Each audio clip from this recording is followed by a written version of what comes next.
reupholstered my kitchen table chairs for under $20. Yes. So I have young kids and they spill things on my chairs daily. I'm constantly having to clean the chairs and I'm just really tired of that. I need to be spending my time doing other things. I have decided to reupholster my chairs myself. Now, I am not a professional by any means. I have never done anything like this before, but I thought it'd be fun to show you guys what I do and the mistakes that I've made so that you, if you decide to do this, you can adjust that. You guys, if you're interested in seeing what I have these are the chairs that I'm going to be recovering. As you can see, they are quite a disaster right now. I purposely left them dirty because I wanted to show you just how they get at times. I have been cleaning them with just some regular rubbing alcohol and just, you know, rubbing them off, and they do come clean. But as you can see, every time my kids spill something, the stain stays in the seats. So I am going to recover these. I've taken off the seat part of the chair and I'm going to now take the staples off. I'm going to take these staples off and start to just take this thing apart. So yeah, I hope I can take this off. I don't have any special tools for this or nothing, so I don't know, I might have to go find something else. Let's see. I'm now working with this little painter's tool that I had around the house, and so what I have done is just try to pry it up. I wish I had some pliers or something because this ain't coming out easy. So as you guys can see, I'm kind of wrestling with this, but I don't know, I might just pop this up because I don't think I'm gonna use this anymore. So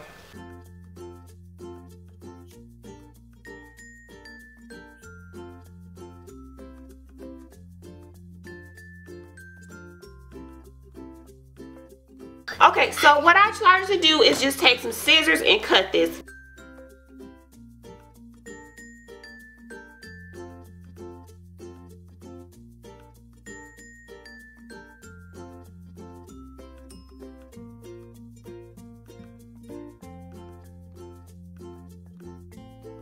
Alright, this is the material that I'm going to be recovering this with. Now, I got this from Joann Fabric.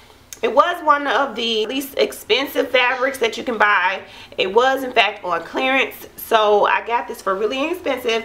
And what I wanted to point out is this is not fabric for seat covers. This is just regular cotton fabric. And what I'm going to do is put some clear covering over top. So I'm just going to take this corner here and fold it, and then I'm going to get the staple gun.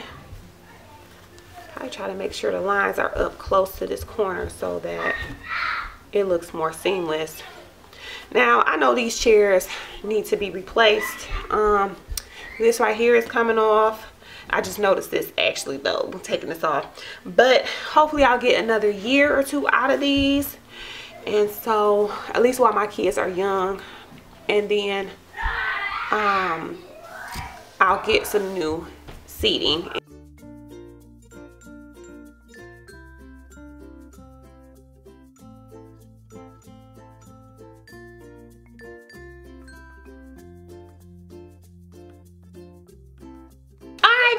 So I have finished covering it up and this is what it looks like.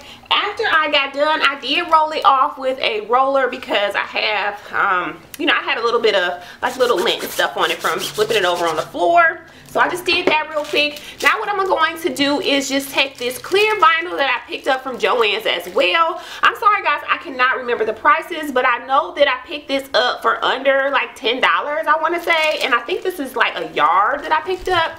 So yeah, I'm going to go ahead and cut this out and cover my seats.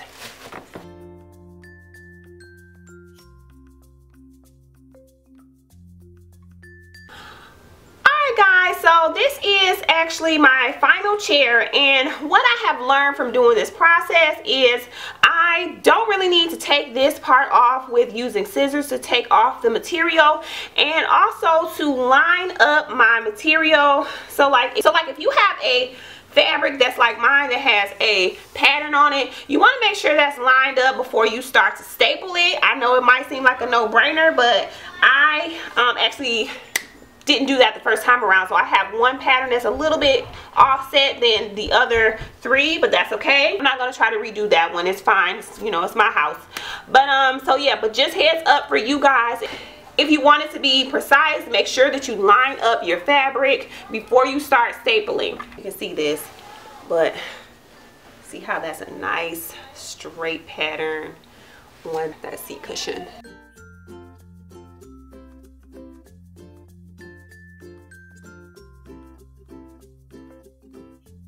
Alright, so I'm going to take my staple gun and just make some staples so it can hold the plastic.